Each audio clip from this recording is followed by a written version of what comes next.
Hey, it's Clay Trader, and this will be a video chart on ticker symbol FNMA. We will take a look at the daily time frame.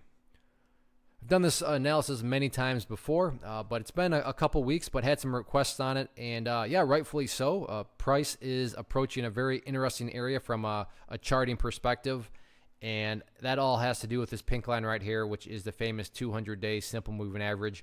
Even if you just have a surface deep understanding of charts, I'm sure you've heard of the 200-day simple moving average, and you know that when the price is above it, it tends to act as support. When the price is below it, it tends to act as resistance. So here was when the price was above it, and it did indeed act as support, and then the price ultimately fell below it right here.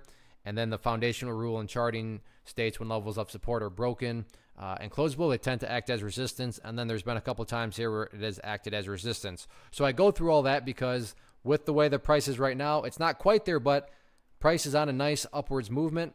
So the very logical question now becomes, hey, can the price actually break through that pink line there? Can it get back above the 200-day simple moving average? Now, I don't want to come across like this is my secret discovery. No, anybody that knows how to use a chart is going to be wondering the same thing. Everybody realizes that, hey, the bulls have been making nice movements over time. I mean, you can see here the bulls are putting in higher lows.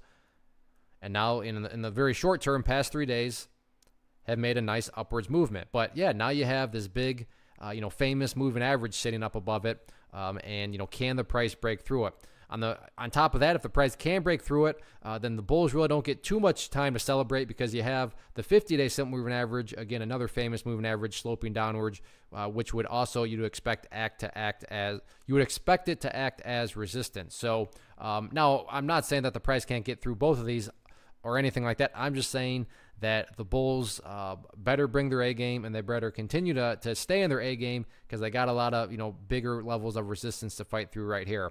As far as levels of support are concerned, nothing has changed since the last time I did the video. That green line there at $2.30 remains the key area of support. But really, levels of support are not. Yeah, they pertain. Yeah, they're they are important. But with the way the price has been currently, the big question revolves around can the price break through those areas of resistance? So again, first hurdle across 200-day simple moving average, and then that second hurdle to cross the 50-day simple moving average. Still 4 days left this week, so grab some popcorn. Let's see what happens. One of the biggest questions that I get is, hey Clay, how do you find the stocks that you trade? So what I've done is put together a free resource guide where I talk about the tools that I use to locate stocks that I find interesting and think may have potential. So if that sounds like something that could add value to you as a trader, then click on the image that is up on the screen right now and I will email you the guide. The guide itself is very short and to the point, and best part, it's completely free. Thanks for watching the video. Let me know if you have any questions.